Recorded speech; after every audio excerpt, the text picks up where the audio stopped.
What's going on, everyone? My name is Triforce Addiction, and on this video I want to try a little bit something new.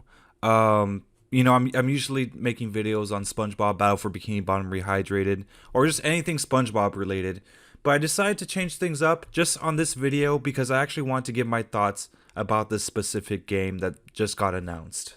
So we were all in shock when we heard that there's a new Paper Mario game coming so soon to the Nintendo Switch. So this Paper Mario, the Origami King, is going to be released on July, like late July. I can't really remember the date. But anyways, I just want to give my thoughts about it because, this is something I felt like I needed to talk about because, I've been a fan of Paper Mario for a while, like since as a kid. And, I just want to talk about like my concerns for the game, if I may. And to tell you the truth, like, I can't really say I'm too much of a Paper Mario fan because I have not played Sticker Star and Color Splash, but for good reason. I've only played up to Super Paper Mario. So I played the first Paper Mario that was on the N64. I played the one that was on the GameCube, and I played the one that was on the Wii. So the one on the Wii was pretty much the last one I actually played extensively, and I actually finished the story. And I was happy with all three of them. The gameplay experience was pretty satisfying. I know Super Paper Mario changed it up a little bit, making it into a 3D platformer. But, they had a lot of good elements from Thousand Year Door and Paper Mario 64. And, I was alright with it because, it was okay and it wasn't complicated. But when Paper Mario Sticker Star on the 3DS came out, that's when everything just went to shit. Like, the battle system became completely complicated. Paper Mario didn't feel the same way it was just graphically. I know it was like, just paper related, but I don't know, the difference between the Paper Marios back in the old days and compared to now are just completely different. I honestly don't like the white outline on Mario. And the new graphic style that Paper Mario has adopted since Sticker Star, like, it isn't a bad one, but it has its stereotypes. So, of course, whenever someone sees a Paper Mario with that type of graphics type, like the one I'm showing you on the trailer, they are pretty much ready to assume that the game is going to be terrible. No one could really blame them though, because the past two Paper Mario experiences have just been terrible. Even the crossover between the Mario and Luigi games, they weren't the greatest thing in the world. The one thing that changed compared to all the other ones in the past mainly is the battle system and just how the game works. Mainly the battle system is what became the problem for these last two Paper Mario games. It's just how complicated and just how tedious it became. And I feel like in this new installment, it's just going to be as complicated, if not even more complicated. And ultimately, that is the reason why I stopped playing Paper Mario. The battle system back in the first two Paper Mario games were perfect. There was no reason to change them. They were absolutely amazing. The only reason why I actually accepted the battle system in Super Paper Mario because it was even simpler. Like, all you had to do was jump on an enemy and you kill him. That's it. I know they want to change things around, but it wasn't that much of a huge change. I don't understand why they had to change it and make it so complicated and annoying. Back in the original two Paper Mario games, there were badge points and all these flower points and special points. These flower points were meant for you to do, like, special techniques with your hammer or, with your jump attacks. It was simple, like, and it connected with the badge points. So, like, let's say you had this badge called Piercing Blow. So basically it could go through your enemy's defenses. It would cost maybe 2 or 3 flower points, and you could just hit them and boom, that would be it. But here it's like you have to find the sticker for it, then it's fucking rare. It's like, what the fuck? Like, even for a normal hammer, you have to find a sticker or like some sort of card, and I don't understand why it has to be like that. Like, before, like I said, everything was already built into the person, into like Mario or any of his partners. So I don't understand why we have to like go through all that.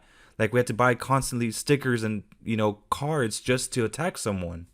So a lot of people have said that the battle system in the past two games were, like I said, annoying and complicated, and Color Splash was no exception. You had to like go on your Wii U gamepad, then you had to like swipe your card and just do all that other shit. just to attack someone. You have to do all that just to do one simple attack.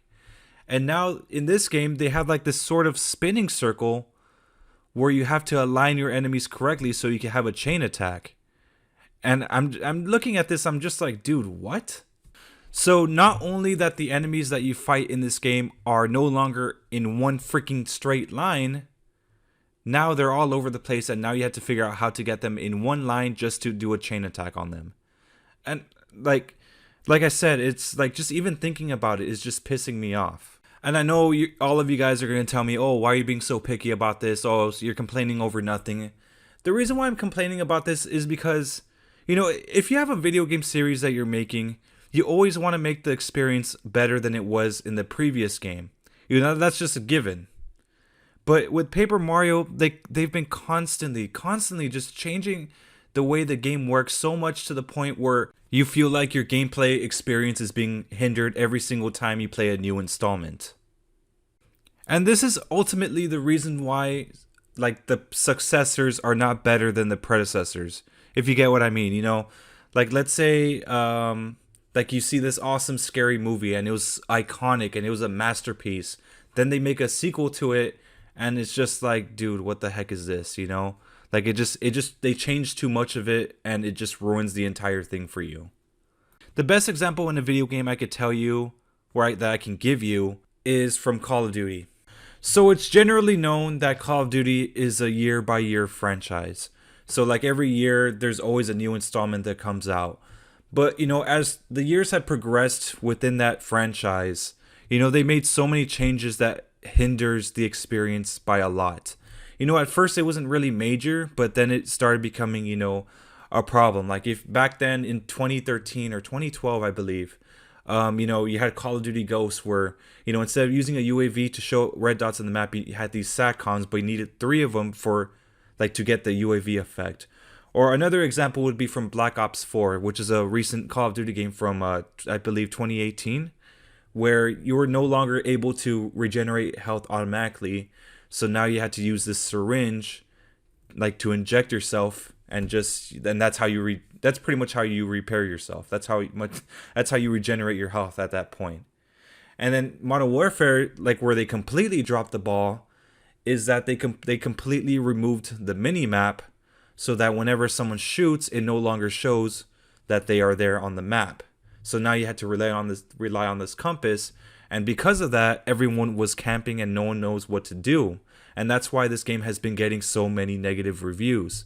It's because, you know, when you remove such a essential feature into the game, it affects everything. To further prove this, you know, I'm pretty sure some of you guys have played Modern Warfare before, so you guys would know the created class system, how it works and everything.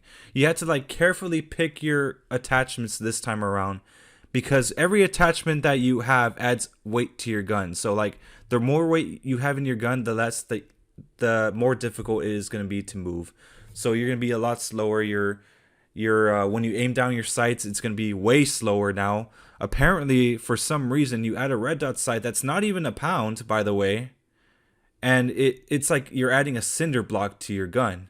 You know, stuff like that should not be in a video game. Something that you should never feel handicapped. And changes like that in a video game series, changes that are not even necessary, are why some video game franchises fail. And that's what I'm afraid of with this new installment of Paper Mario. I feel like it's going to change even more of the battle system to the point where it's going to be so complicated to the point where I don't even want to even deal with it. Even Arlo, if you guys know who Arlo is, he's basically like this YouTuber that has like this, I don't know, his theme is like this Cookie Monster type puppet thing. I don't even know what it is. But he even said it himself. He's being cautiously optimistic about this game because he doesn't know how it's going to turn out, because he's already had 2 bad experiences in the past, being Sticker Star and Color Splash. So he's beginning to think that, you know, this Origami King version of this game is going to be like far worse than the other 2. Look, bottom line, I just want a simple RPG game. You know, I've played a lot of different RPG games in the past. And you know, like when you have fighting moves that you can use with certain characters, they're always built in. like every single one that I played. But for some reason, this one, like, it just completely took it out of the game, and now you have to manually find those moves individually, even multiple times, by the way, just to make a simple attack. And it should never be that way. It should always be built in. Like, if I want to jump on a Goomba's head, the boots are already there. They should be there. There should be no reason for me to go to a fucking store, spend some coins, buy a fucking card to allow me to do that, and then go back to the battle and, like, just rinse and repeat. You know, I don't want to do that. Like I said, I know a lot of you people that are going to be watching this are going to be like, oh, this dude, stop complaining. You're being a little bitch. What's so hard about having challenge? I mean, like, what's so bad about having some challenge in the game? Okay, well, first, there's a difference between having something that's challenging and having something that's annoying. Like, let me give you an example. So, you know, I always talk about how overpowered the Chuck robot is in Battle for Bikini Bottom. And, you know, when I made that video talking about how overpowered he was and how he never misses and how basically he's a walking aimbot, you know, you guys were thinking like, oh, what's the you guys were telling me, oh, what's the problem with that? You know, like, I don't mind having it there. You know, like, if I have to deal with the Chuck robot like that, so be it. But, you know, I didn't say he was unbeatable. You guys get what I mean? Like, I didn't say he was, like, unstoppable. You know, I could take him down. But the way he functions is annoying, you know? Like, it's unnecessary. See, there's a difference between complaining about something because it's too hard and complaining about something that is just annoying. And I'm not gonna lie to you here, guys. I've already pre-purchased the new Paper Mario game, and it's already installed and it's ready to play when the launch date comes. So I am planning to live stream it. And, you know, I'm still going to give it a chance because, like, for all I know, I could be completely wrong. Maybe that little spinning wheel that you had to do in one of those battles that you saw in the trailer, it probably meant nothing. Maybe it was just a one-time thing. Or, like, maybe it's at a certain point in the game. Like, I don't know for sure if it's going to be always in the game, you know? Like, let's actually look at the positives for a second. You know, with Paper Mario games, they've always had a great story. No matter how bad the game was, the story was always great. You know, like, even though I didn't play much of Color Splash or Sticker Star at all, like, they still had very good stories. You know, sometimes, like, the story is worth hearing, like, when you're dealing with all this, like, just unnecessary bullshit.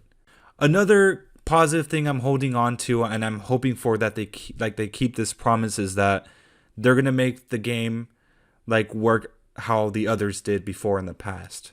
And I'm talking about the first two Paper Mario games. So I'm hoping that the battle system might actually be how it was originally back in N64 and the GameCube days. So yeah, I'm really hoping for that. If it does, I'm going to be extremely happy. But I'm sure it won't be long before they actually have, like, another trailer, you know, explaining the battle system and how it works. So yeah, I'm still looking forward to that. So yeah, I'm just expressing my concerns, and I'm just hoping that this game doesn't fall short like the previous two did. But anyways, that's gonna be it for today's video. I hope that you guys are subscribing after I, you know, my rant. But yeah, just make sure to subscribe for more Paper Mario content and more Battle for Bikini Bottom Rehydrated content. My name is Triforce Addiction. Have a wonderful day.